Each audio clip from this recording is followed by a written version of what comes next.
দর্শক সবাইকে স্বাগত জানাচ্ছি ব্যবসা বাণিজ্য ও অর্থনীতির বিশ্লেষণ নিয়ে সাপ্তাহিক আয়োজন বাণিজ্য ও অর্থনীতি অনুষ্ঠানে। আমাদের আজকের আলোচনার বিষয় বীমা খাত ও আমাদের অর্থনীতি। দর্শক, এই বিষয়ে আলোচনার জন্য আজকে আমরা স্টুডিওতে সাথে পেয়েছি ঢাকা বিশ্ববিদ্যালয়ের ব্যাংকিং অ্যান্ড ইন্স্যুরেন্স বিভাগের চেয়ারম্যান অধ্যাপক ডক্টর শহীদুল জাহিদ এবং সাথে আছেন জেনিত ইসলামী লাইফ ইন্স্যুরেন্স পিএলসি সিইও এবং এমডি এস এম নুরুজ্জামান। আপনাদের দুজনকে স্বাগত আজকে আমাদের বাণিজ্য অর্থনীতি অনুষ্ঠানে। আমরা আপনাদের সাথে আলোচনায় যাব, কিন্তু তার আগে আমরা একটা ছোট্ট প্রতিবেদন দেখে আসব কোন অবস্থায় আছে আমাদের দেশের বীমা খাত। দর্শক চলুন দেখে আসি প্রতিবেদনটি। বাংলাদেশের বীমা খাত অনেক পিছিয়ে আছে। মানব সম্পদের দক্ষতা, সেবা পণ্যের সমারোহ, ন্যূনতম মুনাফা আর প্রযুক্তির ব্যবহারে অনেক পিছিয়ে আছে এই খাত। অথচ মানুষের সামাজিক ও অর্থনৈতিক কল্যাণে আধুনিক রাষ্ট্র ব্যবস্থায় বীমা খাত অত্যন্ত গুরুত্বপূর্ণ ভূমিকা পালন করে। 1990 সালের পর থেকে বাংলাদেশে নিবন্ধিত বীমা প্রতিষ্ঠানের 2/3 বেশি অনুমোদন পেয়েছে বিগত সরকারের আমলে। 1991 সাল থেকে এ পর্যন্ত দেশে 72টি বীমা প্রতিষ্ঠান নিবন্ধিত হয়েছে। এর মধ্যে 60টি প্রতিষ্ঠানেই নিবন্ধিত হয়েছে বিগত সরকারের আমলে। প্রতিবেশী ভারতে 57টি, পাকিস্তানে 40টি ও শ্রীলঙ্কায় 28টির বিপরীতে বাংলাদেশে মোট বীমা প্রতিষ্ঠানের সংখ্যা 82। বাংলাদেশে বর্তমানে কার্যক্রম পরিচালনাকারী বীমা প্রতিষ্ঠানের মধ্যে একটি মাত্র আন্তর্জাতিক প্রতিষ্ঠান আছে। এছাড়া আরেকটি প্রতিষ্ঠান কয়েক বছর ধরে জয়েন্ট ভেঞ্চার কোম্পানি হিসেবে এই দেশে ব্যবসা করছে। দেশে প্রয়োজনের তুলনায় বেশি সংখ্যক ইন্স্যুরেন্স কোম্পানি থাকার কারণে এই খাতে অসুস্থ প্রতিযোগিতা তৈরি হয়েছে। এর ফলে এই খাতে এক ধরনের অস্থিরতা লেগে আছে। বাংলাদেশের বীমা খাতের সবচেয়ে বেশি ক্ষতি হয়েছে 2013 সালে। ওই সময়ে একই সঙ্গে 13টি জীবন বীমা কোম্পানিকে ব্যবসার জন্য অনুমোদন দেওয়া হয়েছে। তখন বলা হয়েছিল এতে কর্মসংস্থান সৃষ্টি হবে, কিন্তু বাস্তব চিত্র ভিন্ন। কিছু কর্মসংস্থান হলেও পুরো খাতটি পঙ্গু হয়ে গেছে। বীমা উন্নয়ন ও নিয়ন্ত্রণ কর্তৃপক্ষের উচিত যে কোম্পানিগুলো দুর্বল হয়ে গেছে তাদের বোর্ড ও ম্যানেজমেন্টকে ডেকে চূড়ান্ত একটা সিদ্ধান্ত দিয়ে দেওয়া, কারণ ওই কোম্পানিগুলোর গ্রাহকরা তাদের টাকা আর ফেরত পাবেন না। সন্দেহ নেই বাজারে বীমা প্রতিষ্ঠানের সংখ্যা বেশি হলে তা অনৈতিক চর্চাকে উৎসাহিত করে বলে মত সংশ্লিষ্টদের। পণ্য সরবরাহের ব্যাপ্তি বা বৈচিত্র্য না থাকায় সবাই একই জায়গায় প্রতিযোগিতা করছে। নিয়ন্ত্রক সংস্থার পক্ষে এত প্রতিষ্ঠানের তদারকি করা কঠিন। বহুল কালো টাকা আর ইজি মানির এই দেশে অনেকে একটি বীমা প্রতিষ্ঠানের চেয়ারম্যান বা পরিচালক পদে থাকাকে মর্যাদাপূর্ণ বলে মনে করেন। তাই রাজনৈতিকভাবে প্রভাবশালী অনেকে প্রতিষ্ঠান করলেও অনেক সময় দায়িত্ব পালনে ব্যর্থ হন। ফলে রাজনৈতিক হস্তক্ষেপ ও দুর্বল নিয়ন্ত্রণ ব্যবস্থার কারণে এই খাতের প্রতি জনগণের আস্থা বাড়েনি, বরং কমেছে। এই খাতে পেশাদারিত্বের অভাবে সংশ্লিষ্ট কর্তৃপক্ষ গত ডিসেম্বরে ব্যাংকগুলোকে বীমা পণ্য চালুর অনুমতি দেয়। সংশ্লিষ্ট ব্যক্তিদের বিশ্বাস ব্যাংকগুলোর বীমার উপর সাধারণ মানুষের আস্থা ফেরাতে সহায়তা করতে পারে। বাংলাদেশের জিডিপিতে বীমা খাতের অবদান মাত্র 0.46%, যেখানে ভারতে 4.2% এবং পাকিস্তানে 0.91%। আইইডিআর এর তথ্যানুসারে বাংলাদেশে বর্তমানে প্রায় 1,71,10,000 মানুষ বীমা করেছেন। বিপুল সংখ্যক বীমা প্রতিষ্ঠান থাকা সত্ত্বেও দেশের গড় বীমা দাবি নিষ্পত্তির অনুপাত বৈশ্বিক মান 97 থেকে 98% থেকে অনেক পিছিয়ে। দর্শক, আমরা প্রতিবেদনে দেখানোর চেষ্টা করছিলাম আমাদের দেশের বীমা খাত এখন কোন পর্যায়ে আছে এবং এই বিষয়ে আমরা এখন বিস্তারিত আলাপে যাব। শুরুতে আমরা অধ্যাপক ডক্টর শহীদুল জাহিদ আপনাকে দিয়ে শুরু করতে চাই। প্রথমে যে প্রশ্নটা রাখতে চাই সেটা হচ্ছে, আধুনিক রাষ্ট্র ব্যবস্থায় বীমা খাত অত্যন্ত একটি গুরুত্বপূর্ণ ভূমিকা পালন করে থাকে, কিন্তু সেই বিবেচনায় যদি আমি বলি মানব সম্পদের দক্ষতা, সেবা পণ্যের সমারোহ, ন্যূনতম মুনাফার প্রযুক্তি ব্যবহারে এই খাত এখনো পর্যন্ত অনেকটা পিছিয়ে আছে। এই কারণটা কি বলে মনে করছেন? আপনার পর্যবেক্ষণটা কি বলে? বাংলাদেশের বীমা খাতে এই মুহূর্তে যেটা পেনিট্রেশন রেশিও যেটা আমরা জানি, এটা 0.4548%, দ্যাট মিনস 0.5%-এরও নিচে এটা বিলং করছে। একটা সময় আমাদের বীমা দাবি পরিশোধের হার এটা 87%-এর মতো ছিল। এখন কিন্তু আমরা সর্বশেষ যেটা পরিসংখ্যান জানি, 46টা কোম্পানি আছে তাদের বীমা দাবি পরিশোধের হার মাত্র 8.5%। এর সাথে সাথে যদি আমরা বলি যে আমাদের যে পরিমাণ বীমা কোম্পানি আছে, প্রায় 82টির মতো বীমা কোম্পানি, লাইফ এবং নন লাইফ মিলিয়ে, এটা যদিও হচ্ছে বাংলাদেশের 20 কোটি মানুষের দেশ, 20 কোটি মানুষকে যদি আমরা সামগ্রিকভাবে এই বীমার আওতায় নিয়ে আসতে চাই, আমাদের আপাতত এই 82টি কোম্পানি কিন্তু যথেষ্ট নয়। কিন্তু বাস্তবতা যেটা সেটা হচ্ছে যে এই সমস্ত কোম্পানির দ্বারা আমাদের যে বীমা কাভারেজ যেটা, সেই রেশিওটা অপ্রতুল। সাথে সাথে যেটা হচ্ছে যে লাইফ এবং নন লাইফের যে বীমা শিল্প যে আছে স্ট্রাকচারটা বাংলাদেশে, এগুলো সঠিক কোনো দিক নির্দেশনার উপর ভিত্তি করে আসলে গড়ে ওঠেনি। আমাদের বিমা কোম্পানিগুলো আসলে গড়ে উঠেছে, এটাকে আমরা বলি captive type organisations. That means কোনো একটা কোম্পানি বা গ্রুপ অফ কোম্পানি, তাদের একটি ব্যাংক আছে, তাদের হয়তো ট্রান্সপোর্ট কোম্পানি আছে, তাদেরই হয়তো সেই মালিকানায় একটি বিমা কোম্পানি, তারা হয়তো লাইসেন্স পেয়েছে, মানে যথোপযুক্ত কোনো ফিজিক্যালিটি স্টাডি ছাড়াই গড়ে উঠেছে। আমরা সেটা দাবি করতেই পারি। কারণটা হচ্ছে যে স্ট্রাকচারটা, আমরা ইন্ডাস্ট্রি স্ট্রাকচার, বিমা শিল্পের বাংলাদেশের যে ইন্ডাস্ট্রি স্ট্রাকচার, সেটা বিশ্লেষণে এটাই প্রতীয়মান হয় যে এগুলো মূলত হচ্ছে যে আপনার ব্যবসায়ের, আপনার ব্যক্তিগত বা হচ্ছে আপনার গ্রুপ অফ ইন্ডাস্ট্রি যে আছে, তার সহায়ক ভূমিকার জন্য এদেশের মানুষের জনগণের প্রয়োজনে খুব বেশি বিমা শিল্প বা বিমা কোম্পানি এখানে গড়ে উঠেছে, সেটা আমরা দেখতে পাই না। এটা যদি সত্যি হতো যে দেশের জনগণের প্রয়োজনে বা অর্থনীতির প্রয়োজনে বাংলাদেশের বিমা কোম্পানিগুলো গড়ে উঠেছে, তাহলে আমরা দেখতে পেতাম যে তারা হন্যে হয়ে তাদের যে কাভারেজ রেশিও যেটা আছে সেটা বাড়ানোর চেষ্টা করত। শুধুমাত্র হচ্ছে রাজধানী কেন্দ্রিক যে ব্যবসা বাণিজ্য করতে চায় বা বন্দর কেন্দ্রিক যে ব্যবসা বাণিজ্য করতে চায়, সেখান থেকে তারা বের হয়ে এসে তারা কিন্তু গ্রামে গঞ্জে ছুটে যেত। ওনারা কিন্তু হচ্ছে যে দেখুন যে বিশ্বের নানা ধরনের কিন্তু বিমা শিল্পের যে চাহিদা এবং বিভিন্ন ধরনের যে প্রোডাক্ট বা সেবা, এগুলো কিন্তু হচ্ছে ডাইভার্সিফিকেশন হচ্ছে। এখানে ওয়েদার ইন্স্যুরেন্স দরকার হচ্ছে, ক্রপ ইন্স্যুরেন্স দরকার হচ্ছে, আমাদের লার্জ বিমা দাবি পরিশোধের জন্য বড় বড় ধরনের যে ইনিশিয়েটিভ, সেগুলো কিন্তু আমাদেরকে নিতে হবে। আমাদের এখানে আমরা যেটা দেখি, এই ছোট ছোট বিমা কোম্পানি যারা আছে, তারা সাধারণত যে রি-ইন্স্যুরেন্সের দিকে যায় এবং তারা সরাসরি কোনো খুব বেশি মাত্রায় যে একক বিমা দাবি পরিশোধের মতো যে ক্যাপাসিটি, সেই ধরনের কিন্তু এখনও গড়ে তুলতে পারে নাই। এটা একদিক থেকে আমাদের জন্য দুঃখজনক, সাথে সাথে এটা কিন্তু আমাদের জন্য একটা অপরচুনিটিও বটে। যেহেতু বিমা কোম্পানিগুলো নানা দিক থেকে পিছিয়ে আছে, সুতরাং এই শূন্যতা পূরণের জন্য হয় এই কোম্পানিগুলো তারা হচ্ছে এগিয়ে আসুক, আর তারা যদি এগিয়ে আসতে ব্যর্থ হন, তাহলে সেই ক্ষেত্রে কিন্তু নতুন নতুন বিমা কোম্পানি তারা হয়তো এমার্জ হবে। ইভেন যদি দেশীয় কোম্পানিগুলো এক্ষেত্রে পিছপা হয়, তারা যদি পিছিয়ে থাকে, তারা যদি জনগণের চাহিদা পূরণে ব্যর্থ হন, তাহলে সেই ক্ষেত্রে বিদেশি বিমা কোম্পানিগুলো কিন্তু এই অপার সম্ভাবনার যে বিমা শিল্পের যে একটি দুয়ার আছে আমাদের এখানে, একটা গ্রিন জোন আছে, সেটা পূরণের জন্য কিন্তু তারা পিছপা হবে না, তারা কিন্তু এখানে চলে আসবে। তখন হয়তো দেখা যাবে যে আমাদের শিল্প সংশ্লিষ্ট যারা আছে, তারা অনেকেই হয়তো বেকার হয়ে যেতে পারে, কোম্পানিগুলো মার্জ হতে পারে, অনেক কোম্পানি হয়তো বন্ধ হয়ে যাওয়া হতে পারে। এই শিল্প ঘনিষ্ঠ যে জনচাহিদা যেটা আছে, দ্যাট মিনস হিউম্যান রিসোর্স, এটার অন্যতম পূরণের একটা সবচেয়ে বড় যেটা একটা স্টেক হোল্ডার, সেটা ঢাকা বিশ্ববিদ্যালয়ের ব্যাংকিং অ্যান্ড ইন্স্যুরেন্স বিভাগ। এই ব্যাংকিং অ্যান্ড ইন্স্যুরেন্স বিভাগ থেকে আমরা আন্ডার গ্রাজুয়েট পর্যায়ে ছেলে মেয়েদেরকে অনার্সে ইন্স্যুরেন্সে ডিগ্রি দিচ্ছি, মাস্টার্সে ইন্স্যুরেন্সে ডিগ্রি দিচ্ছি, এবং আমরা মনে করি যে বাংলাদেশের বর্তমান যে বিমা শিল্প আছে, তাহলে সেখানে আমাদের এই ছেলেমেয়েরা বিমা শিল্পকে এগিয়ে নিয়ে যাওয়ার জন্য যথেষ্ট অগ্রগামী ভূমিকা তারা এখানে পালন করবে। আমার কাছে একটাই যেটা মনে হচ্ছে, সেটা হচ্ছে যে প্রফিটের দিক থেকে দেখেন, বিমা কাভারেজের দিক থেকে দেখেন, অথবা বিমা দাবি পরিশোধের দিক থেকে দেখেন, বা জিডিপিতে আমাদের যে অংশগ্রহণ, সেটা সমস্ত দিক থেকেই যেহেতু তুলনামূলকভাবে পিছিয়ে আছে, এটা একই দিকে হচ্ছে আমাদের জন্য শঙ্কার দিক, একই সাথে এটা আমি মনে করি যে এটা একটি সম্ভাবনার দিকও বটে। নিশ্চয়ই, যে যেখানে শেষ সেখান থেকে সম্ভাবনা শুরু হতে পারে। আপনি যেটা বলেছেন গ্রিন জোন, আমি সেই কথাটাকে যদি বলি, নুরুজ্জামান স্যার অনেক বিষয় এখানে তুলে ধরেছে, সবচেয়ে বড় কথা হচ্ছে সম্ভাবনার খাতটা। আপনি নিজে একজন ইন্স্যুরেন্স কোম্পানির প্রধান নির্বাহী কর্মকর্তা এবং ব্যবস্থাপনা পরিচালক হিসেবে কর্মরত আছেন, দীর্ঘদিন ধরে ইন্স্যুরেন্সের আপনার এই খাতে আপনার অভিজ্ঞতার আলোকে যদি আমি বিষয়টাকে বিশ্লেষণ করতে বলি আপনাকে। আগে যেভাবে মানে প্রযুক্তির যে মানে ছোঁয়া লাগেনি, এখন কিন্তু প্রযুক্তির একটা ছোঁয়া মানে বিমা খাতে এসেছে। আপনি দেখেন আগে শুধু এজেন্ট নির্ভর ছিল, বিশেষ করে লাইফ ইন্স্যুরেন্সের ক্ষেত্রে যদি বলি, তারা এজেন্টের কাছ থেকে টাকা দিত এবং অনেক সময় এজেন্ট টাকাটা জমাও দিত না।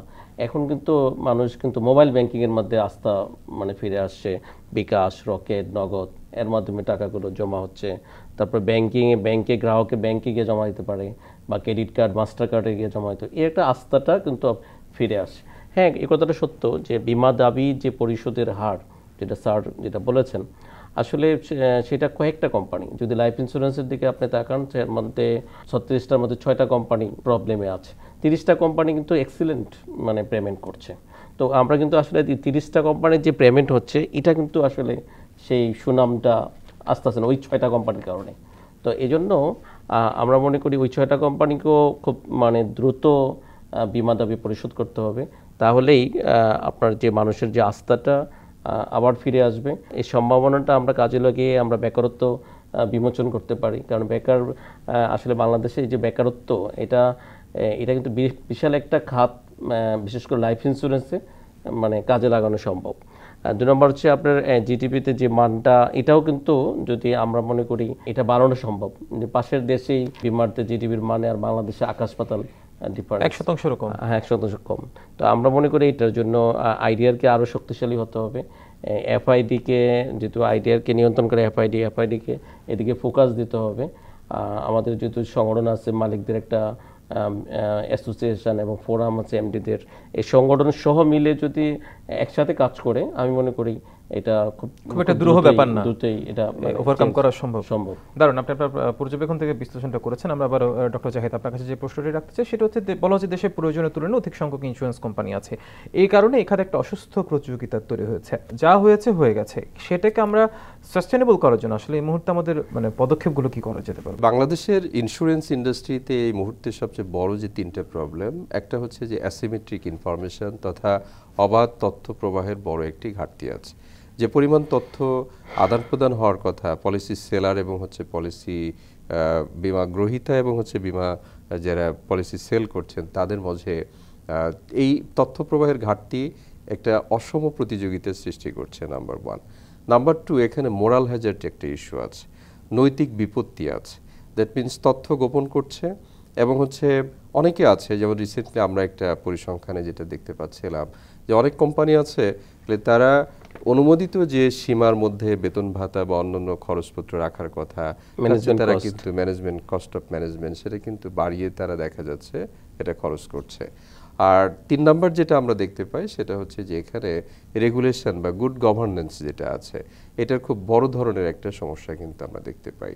এখন এই 3টা ইস্যুকে একসাথে কাভার করা অথবা অ্যাড্রেস করা এবং মোকাবিলা করে নতুন একটা সম্ভাবনার দিক উন্মোচন করা, সেটার মূল দায়িত্ব কে বা কারা নেবে, সেটা হচ্ছে প্রশ্ন। আমার যেটা মনে হয় যে এখানে ত্রিপক্ষীয় আসলে এখানে প্রয়োজন আছে।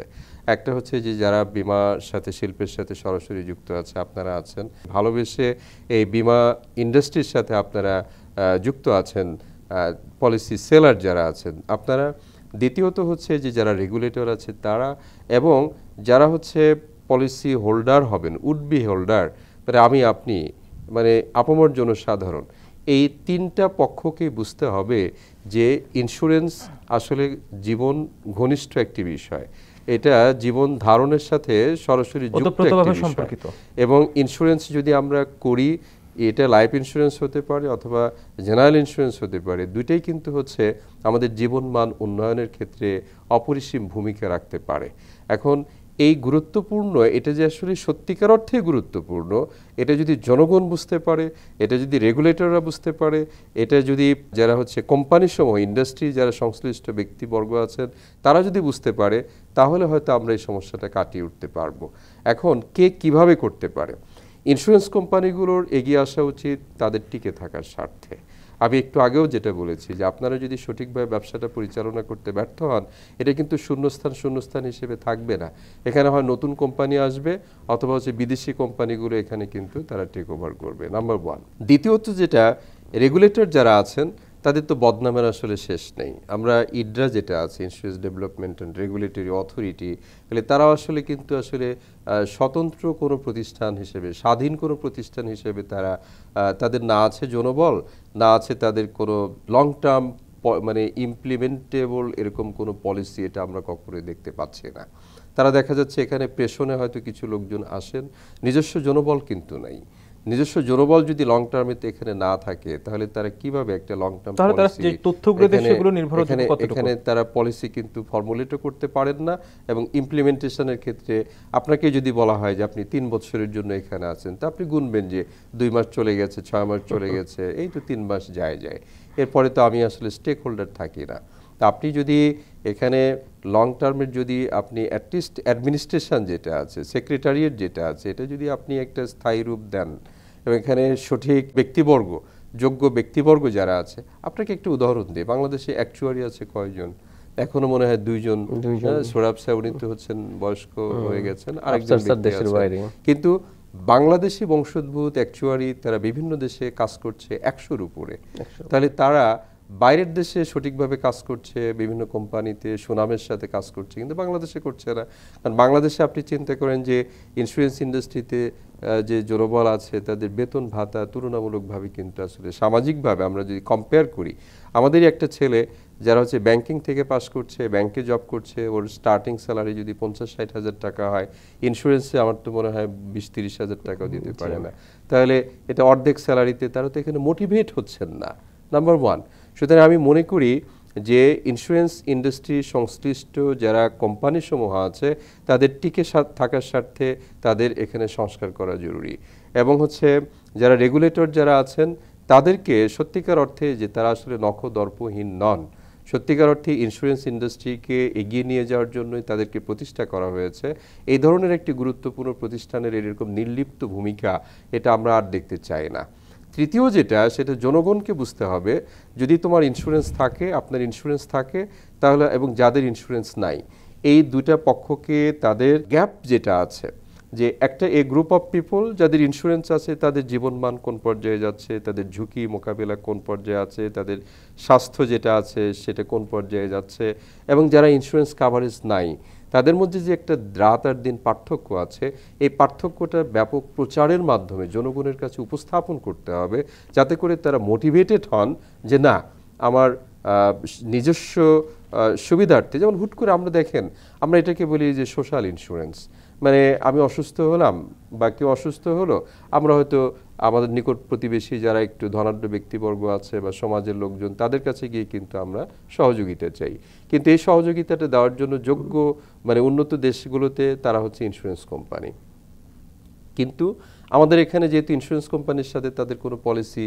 রিলেটেড কোনো কন্ট্যাক্ট নাই, তারা হচ্ছে ওই জনগণের কাছে যারা হচ্ছে উচ্চবিত্ত, যারা একটু সচ্ছল ফ্যামিলি আছে, আত্মীয় স্বজন আছে, তাদের কাছে সহযোগিতা চাচ্ছে, কিন্তু এই সহযোগিতাটা কিন্তু বেশি দিন আর টিকবে না। সুতরাং জনগণকে বুঝতে হবে যে এই সোশ্যাল স্ট্রাকচার আলটিমেটলি চেঞ্জ হতে যাচ্ছে, এবং ইন্স্যুরেন্স পলিসি তাদের জন্য গ্রহণ করা এটা জরুরি। সরকার কিন্তু এখানে বাধ্যতামূলক করতে পারে, কারণটা হচ্ছে আপনি দেখেন যে মোটর ইন্স্যুরেন্স একটা সময় বাধ্যতামূলক ছিল, এখন ছেড়ে দেওয়া হয়েছে, তাই না? সুতরাং পলিসিগত যে পরিবর্তন সেটাও কিন্তু আমরা এখানে এক্সপেক্ট করতে পারি যদি বীমা শিল্পকে এগিয়ে নিয়ে যেতে চাই। নিশ্চয়, অত্যন্ত দারুণভাবে আপনি আপনার বিশ্লেষণটা তুলে ধরেছেন। প্রাসঙ্গিক ক্রমে যদি আপনার কাছে আরেকটা বিষয় জানতে চাই এস এম নুরুজ্জামান, সেটি হচ্ছে যে রাজনৈতিক হস্তক্ষেপ ও দুর্বল নিয়ন্ত্রণ ব্যবস্থার কারণে এই খাতের প্রতি জনগণের আস্থা বাড়েনি, বরং কমেছে। যেহেতু আপনি একটা প্রতিষ্ঠানের প্রধান নির্বাহী কর্মকর্তা ব্যবস্থাপনা পরিচালক, আপনার ব্যক্তিগত অভিজ্ঞতা কি বলে? আসলে আমাদের যে 20 কোটি মানুষের জন্য এতগুলো ইন্স্যুরেন্স কোম্পানি, এটা বেশি না। আপনি দেখেন আমাদের কিন্তু বিমা করেছে মাত্র 10% লোকেরা, তার 90% কিন্তু এখনো করে নাই। তাহলে আমি যদি বলি যে 81টা কোম্পানি আছে, আরও তো 9 গুণ আরও বেশি কোম্পানি থাকলেও কোনো সমস্যা নেই। সেটা ভারতেরটা অন্য, ভারতেরটা এখানে এক্সাম্পল দেওয়া হয় যে ভারতের লোক বেশি, বিমা কোম্পানি কম। এটা আসলে বিষয় না, বিষয়টা হচ্ছে যদি আমরা গুড গভর্নেন্স যদি আমরা ঠিকভাবে করতে পারতাম, কর্পোরেট শাসনটা যদি বিমা কোম্পানিগুলো আসলে সত্যিকার অর্থে চালাতে। এখন আমাদের সমস্যা হচ্ছে কি, আমাদের যারা বোর্ডে থাকে বিমা কোম্পানিগুলোতে, তারা দেখা যায় ব্যাংকেরও বোর্ডে আছে, ব্যাংকে যেভাবে তারা ছেড়ে দেয় বিমাটাকে আবার ছাড়ে না। তারা দেখা যায় যে ব্যাংকে কিন্তু তারা চিন্তা করে না যে সিগনেটারি করবে কিনা, কিন্তু বিমা কোম্পানিতে এসে চিন্তা করে যে আমি তো চেক সিগনেটারি করব, মানে তারা ছাড়তে চান না। তো এটা একটা মানসিকতার একটা আছে। তারপরে আপনি দেখেন যে এই যে স্বাস্থ্য বিমার কথা আসছে, স্বাস্থ্য বিমা কিন্তু এখন খুব জনপ্রিয় হয়েছে।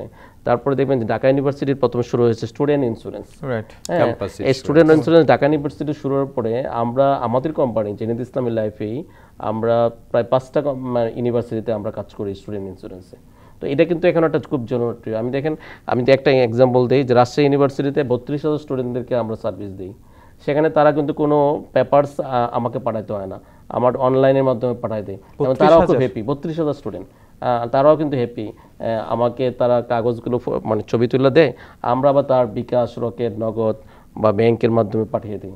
এবং 5 জন স্টুডেন্ট কিন্তু মারাও গিয়েছিল, আমরা তার পরিবারকে 2 লাখ টাকা করে আমরা দিতে পেরেছি। তো এটা কিন্তু একটা বড় অ্যাওয়ারনেস এখন বাংলাদেশে সৃষ্টি হচ্ছে। এবং স্টুডেন্টরা যদি স্টুডেন্ট ইন্স্যুরেন্স জানছে, তাহলে এটা কিন্তু একটা, তারাও কিন্তু ইন্স্যুরেন্স সম্পর্কে শুধু যে ব্যাংকিং ইন্স্যুরেন্স ডিপার্টমেন্টে আছে বা কমার্সে পড়লে না ইন্স্যুরেন্স জানে, নাহলে তো ইন্স্যুরেন্স সম্পর্কে তাদের জানারও কথা ছিল না। তো এখন কিন্তু তাদের মধ্যে একটা ইন্স্যুরেন্স সম্পর্কে একটা আগ্রহ সৃষ্টি হচ্ছে। তারপরে আপনি দেখেন যে আপনি ইউএস বাংলা যখন দুর্ঘটনা ঘটে, তখন কিন্তু একটা বিরাট একটা অ্যাওয়ারনেস। আমরা যে করোনার সময় দেখি যে স্বাস্থ্য খাতের কি বিপর্যয় আমাদের গেছে।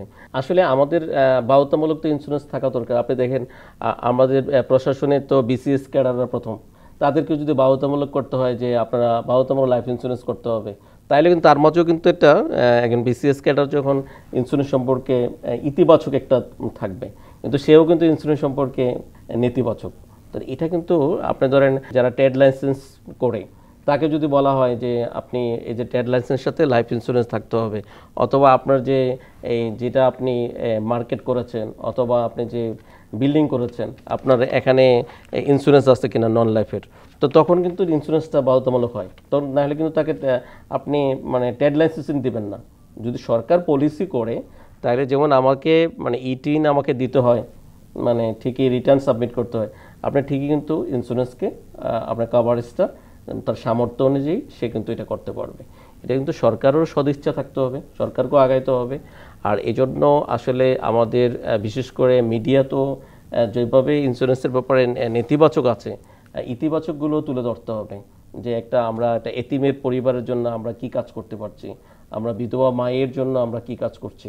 তো যদি এই কথাগুলো যদি আমরা বলতে পারি, তখন দেখা যাবে একটা বিরাট রেজাল্ট আমরা পাবো। যে স্কিমগুলো আছে এগুলোকে জনমুখী করা, যতটা তৃণমূলে পৌঁছানো যায়, সচেতনতা, এটা আসলে কোনো বিকল্প নয়। আস্থাটা আরো বাড়বে। নিশ্চয়ই। ডক্টর জাহিদ, আরেকটি বিষয় আপনার কাছে যে বিষয়টি জানতে চাই সেটা হচ্ছে বীমা নিয়ন্ত্রক সংস্থা 2013 সালে জীবন বীমা সলভেন্সি মার্জিন রেগুলেশনের খসড়া প্রকাশ করে, তবে তা এখনো চূড়ান্ত হয়নি। দীর্ঘ সময় ঠিক এক যুগ পার হয়ে গেছে, যদি 13 থেকে 2025-এর কথা আমরা বলি। কেন সেটি মানে এই অবস্থা? এখানে হচ্ছে চাহিদা এবং যোগান, দ্যাট মিনস মার্কেট মেকানিজম। ওখানে যে সমস্ত ক্লজের কথা বলা হয়েছে এগুলোতে অনেক কিছু আছে। এই বিধিমালা ছাড়া তো স্বাস্থ্যের মূল্যায়ন করা যাবে না। অনেক কোম্পানি আছে তারা চান না যে এই সমস্ত কিছু বাস্তবায়িত হোক। এটা যদি বাস্তবায়ন করতে যাই তাহলে এখানে সুশাসন আনতে হবে, এখানে আপনার যে কাভারেজ যেগুলো আছে সেগুলো মেনটেন করতে হবে, এক্সপেন্স যেগুলো আছে সেগুলো লাগাম টেনে ধরতে হবে, এবং আপনাকে ওই যে গণমুখী যে ইন্স্যুরেন্স সেটাকে আপনাকে বাস্তবায়ন করতে হবে। যেহেতু খসড়ায় এই প্রণালীগুলোর কথা বলা হয়েছে, আপনি চিন্তা করেন যে আমাদের কোম্পানিগুলো, যে 82টা কোম্পানি আছে, ভারতের চেয়ে অনেক যথেষ্ট অর্ধেকের মতো কোম্পানি, 46টা মনে হয় কোম্পানি আছে। তো সুতরাং ভারতে এরকম 140 কোটির মতো মানুষ, সেখানে হচ্ছে এতগুলো কোম্পানি অনেক বেশি মাত্রায় কাভারেজ তারা দিতে পারছে, আর আমাদের এত বেশি মাত্রায় কোম্পানি কিন্তু দিতে পারছে না। ওই যে শুরুতে বলেছিলাম যে ক্যাপটিভ টাইপ, মানে এরা শুধুমাত্র একটা নির্দিষ্ট ঘরানার মধ্যে ব্যবসা করে অল্প বিস্তর যাই প্রফিট হোক না কেন। ইন্স্যুরেন্স কোম্পানি এটা হচ্ছে ঝুঁকি ব্যবস্থাপনা বা বহনকারী প্রতিষ্ঠান, ঝুঁকি ম্যানেজমেন্ট প্রতিষ্ঠান। এখন ইন্স্যুরেন্স কোম্পানি যদি ঝুঁকি বহন করতে, নিজস্ব ঝুঁকি বহন করতে ঝুঁকি ফিল করে, তাহলে এরা অন্যের ঝুঁকি কিভাবে তারা গ্রহণ করবে আপনি বলেন? এই মুহূর্তে বাংলাদেশে অল্প কিছুদিন হলো যেটা ব্যাংক অ্যাসিউরেন্সের কথা বলছি, অনেক দেশে এটা কিন্তু অনেক ওল্ড একটা প্রোডাক্ট, কিন্তু আমাদের এখানে নিয়ে আসলাম এটা এক্সক্লুসিভ হিসেবে। এখন এটাও আমরা জনমুখী করতে পারছি না। আমাদের দেশে ব্যাংকের সাথে ইন্স্যুরেন্স কোম্পানি যদি আমরা যোগসাজশ করে দেই, তাহলে দেখেন সামগ্রিকভাবে ঝুঁকি কিভাবে কমে। একটা উদাহরণ দেই যে আমাদের ব্যাংকিং সেক্টরে যে এই যে গগনচুম্বী নন পারফর্মিং লোন, হ্যাঁ, ক্লাসিফাইড বা কুরিন যেটা আছে, এনপিএল আছে, এখন এইটা মনে করেন যে আমি ধরে নিচ্ছি যে যারা এখান থেকে ডিফল্টার হয়েছেন, ক্লাসিফাইড ঋণগ্রহীতা, খেলাপি যারা হচ্ছে ঋণগ্রহীতা, তারা হতে পারে কেউ জেনুইনও হতে পারে, কিন্তু সে যে জেনুইন ঋণ খেলাপি, দ্যাট মিনস সে টাকাটা পরিশোধ করতে ব্যর্থ হয়েছে, তার ব্যবসায়িক মন্দা ছিল, করোনা গিয়েছে, যে ব্যবসা করতো সেই ব্যবসাটা ঝুঁকির মুখে পড়েছে, ক্ষতিগ্রস্ত হচ্ছে, প্রফিট করতে পারছে না, ব্যাংকে ঋণ পরিশোধ করতে পারছে না। এখন যদি ব্যাংক যখন ওই ভদ্রলোককে ঋণ দেন, ওই ঋণ এর সাথে সংযুক্ত থাকতে পারতেন ইন্স্যুরেন্স কোম্পানি। ওই ইন্স্যুরেন্স কোম্পানি, ওই ব্যাংক যখন আপনাকে 20 লাখ টাকা লোন দিল বা 20 কোটি টাকা ঋণ দিয়েছে, ওখান থেকে বেশি না, আপনাকে হয়তো 1 লাখ টাকা যদি আপনার মানে ইন্স্যুরেন্স কোম্পানির প্রিমিয়াম হিসেবে কেটে রাখতেন এবং সেটা নুরুজ্জামান ভাইয়ের কোম্পানিকে দিয়ে দেওয়া হতো। এখন ওই ভদ্রলোক যখন হচ্ছে এই টাকাটা জেনুইনলি পরিশোধ করতে ব্যর্থ হতেন, এই ইন্স্যুরেন্স কোম্পানি কিন্তু ব্যাংকে ওনার পক্ষ থেকে এটা পরিশোধ করতে সক্ষম হতেন। এই ধরনের যে এক্সক্লুসিভ প্রোডাক্ট, ইন্স্যুরেন্স কোম্পানিকে মনে রাখতে হবে যে তারা সত্যিকার অর্থে ঝুঁকি ব্যবস্থাপনাকারী এবং ঝুঁকি বহনকারী প্রতিষ্ঠান, এবং তাদেরকে এ ধরনের নতুন নতুন যে প্রোডাক্টগুলো আছে সেগুলোতে এগিয়ে আসতে হবে।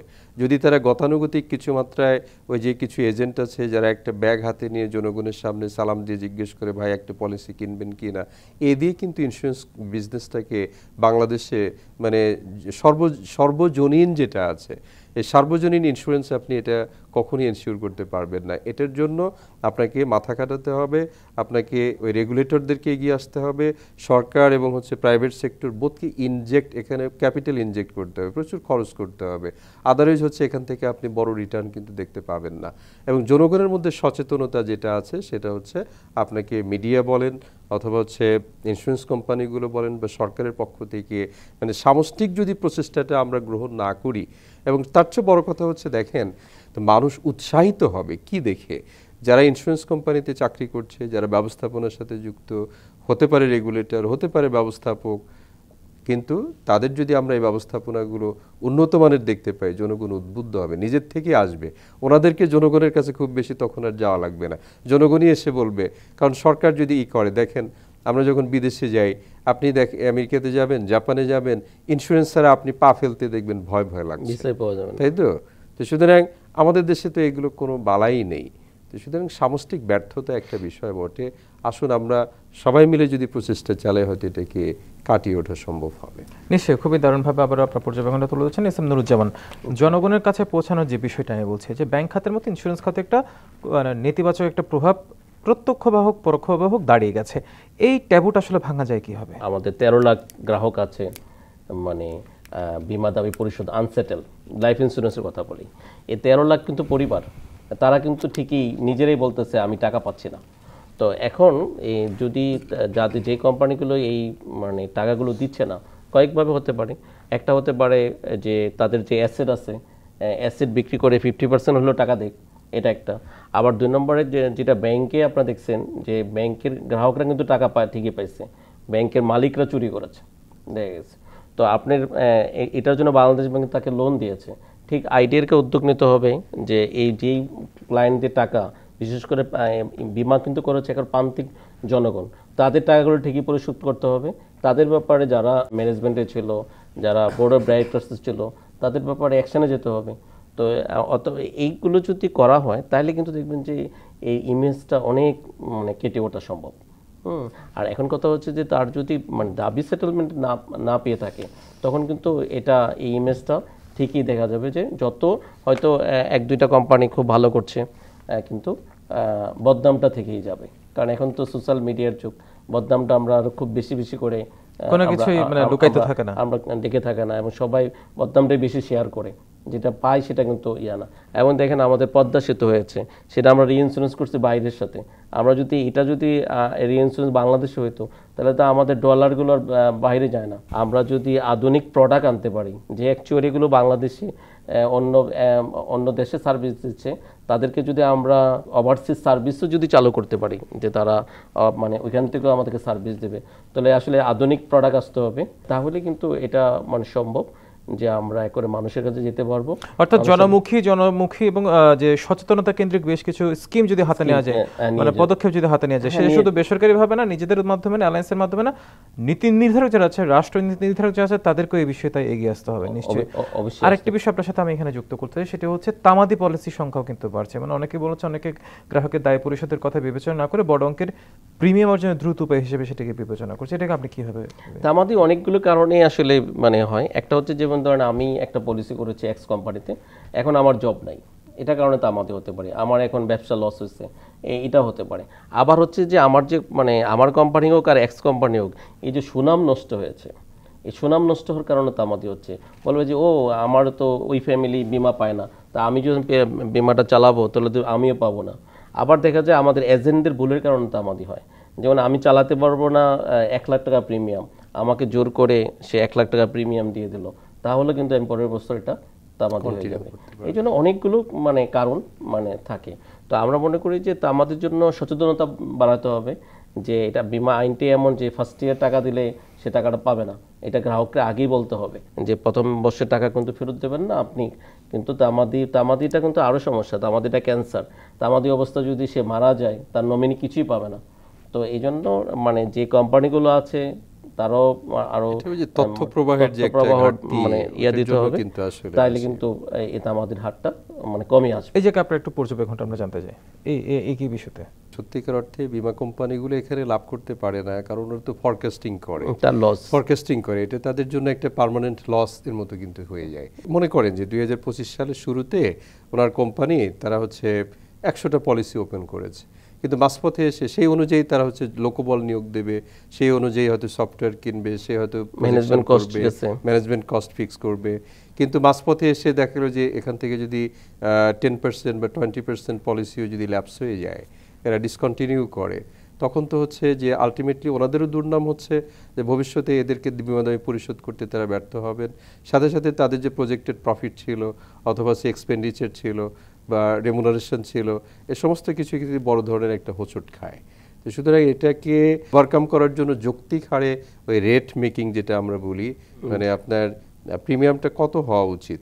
অনেকে আছে দেখা যাচ্ছে তাদের একটা সামাজিক মর্যাদা বা একটা শো আপের জন্য দেখা যাচ্ছে উচ্চ বিমা পলিসি বা প্রিমিয়াম তারা হয়তো পারচেস করে থাকে, কিন্তু সেখান থেকে তাদেরকে একটু তাদের যে যৌক্তিক বিবেচনা, তাদের cut your coat according to your cloth, আপনার যে সামর্থ্য আছে সেই অনুযায়ী হচ্ছে আপনি বিমা এটা পলিসি পারচেস করেন এবং হচ্ছে প্রিমিয়াম যেটা সেটা যৌক্তিক হারে নির্ধারণ করেন। আমি এখানে একটু যুক্ত করতে চাই আপনার সাথে, যে বলা হচ্ছে আইডিয়ার তথ্য মতে সেটা হচ্ছে বাংলাদেশে বর্তমানে 1,71,10,000 মানুষ মানে বিমা করেছেন, যেটা আপনি বলেছেন একটু আগে মাত্র 10% লোক যদি সেই হিসেবে বলি, তার মানে বিপুল সংখ্যক বিমা প্রতিষ্ঠান থাকা সত্ত্বেও দেশের গড় বিমা দাপি নিষ্পত্তি অনুপাত বৈশ্বিক মান হিসেবে 97 থেকে 98% অনেক পিছিয়ে, যেটা আপনি শুরুতে আপনি আপনার তথ্যপত্রে তুলে ধরেছেন। আসলে এই জায়গা থেকে আমরা কিভাবে বেরোতে পারি? আপনি দেখেন বিমাতেও কিন্তু বিমা, তারপরে সঞ্চয়পত্র, ডিপিএস, এগুলো কিন্তু রেয়াত পাওয়া যায়, ঠিক আছে।